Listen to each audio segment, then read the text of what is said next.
Hi guys! Welcome to my mini vlog. It's me, Kacharot again. So ito na nga, nagbabalik na ang inyong Kacharot. So ito guys, hindi ko lang may sarado yung pintuan ng cabinet namin. Nainis nga ako sa malikot kong isipan. So ayan ang ending guys. Gagawin natin ay aayusin natin yung ilalim ng cabinet. So ayan, pinaglalabas ko yung mga gamit nasa ilalim ng lababo. So ayan guys, iyak ng iyak yung manikin ng anak ko. Naiinis ako. Hinanap ko nga yung pansalpak sa bunganga niya para tumigil na. So ito na nga guys, tuloy-tuloy na ako sa paglilinis. Pinunasan ko muna yung baba ng cabinet bago ko ilagay ulit yung mga gamit sa loob. Ang gagawin ko lang naman sana, isasarado ko yung pintuan ng cabinet. So ayan ang ending, hindi ko may sarado kaya ito ang ginawa ko. Naglinis tuloy ako nang wala sa oras. So ito na nga guys, hindi ko to pinlano. Talaga naman dinala ko dito. So ito na nga, kailangan natin gawing maayos yung baba ng cabinet para mailagay natin yung mga gamit na nasa taas na nakakasikip. So ayan na nga guys, kailangan natin paluwagin yung lababo natin sa taas dahil napakahirap nga naman na sobrang sikip ng lababo. So ayan guys, ayoko kasi na masyadong masikip yung lababo. So ang gagawin natin is gagawa natin ng paraan.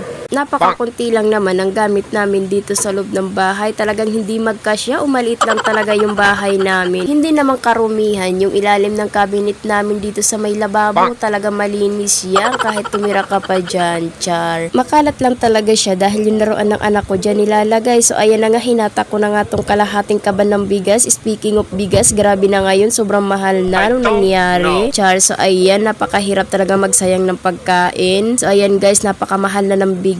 So ayan, ang galing kong magbukas ng bigas dyan dahil nga dati ako mamumukas ng bigas kung alam nyo lang. So ngayon dahil nag-grills na, alam nyo na dati akong mamumukas ng bigas kaya napakadali lang sa akin buksan. Ayan guys, magre-refill tayo ng bigas. So ayan, yan palang gusto ko. Ayoko ng padukot-dukot ng sasako kasi napakahirap. So ayan, mas maganda kung yung bigasan natin ay may laman kasi kung sasako lang tayo padukot-dukot, di natin mamamalayan, ubos na pala yung bigas. So ayan, mas maganda yung ganyan, nakikita mo at saka napakadali ng trabaho mo, diba? So ayan, nirepillan ko na at may natira pang konti. So ayan, inaabot pala sa amin yan ng 15 days and 4 days. So ayan na, pag konti na lang yung bigas namin, talaga naman sinasabi ko agad sa partner ko na paubos na yung bigas. Hanggat maaari, ayoko na nauubusan kami ng bigas guys. So ayan, gusto ko na lagi may laman yung bigasan namin. So ayan, hindi ko pa tinatapon yung sako na yan. Itinatago ko yan dahil napapakinabangan pa yan sa basura. So, pag mga ganitong gawain talaga guys, dito talaga ako mahilig. Ito talagang hilig ko, maglinis ng bahay. So ayan, ito talagang pinakabit ko sa lahat, yung maglinis ng bahay dahil ayoko talaga na makalat yung bahay, ayoko na madumi yung bahay. So ito na nga, naisipan ko na naman i-makeover ang aking mga gan dahil nga maalikabok, hinugasan ko na silang lahat. Tapos ang ginawaan ko ay ginawaan ko sila ng kurtina para naman napakaganda at bago sa paningin, char. So ito na nga guys, binaklas ko yung mga mga gamit ko dyan para linisin. So ayan, tinataob ko na dahil nalinisan ko na nga yung mga plato dahil nga naiinis ako dahil sa sobrang alikabok. So ayan na nga, di ko alam kung saan nanggagaling yung alikabok na yan o dahil open lang yung bintana namin kaya ganong kaalikabok yung loob ng bahay namin. So ayan, wala akong choice kundi linisin. So ito na nga guys, nakita nyo naman medyo lumuwag-luwag. So ayan, diba?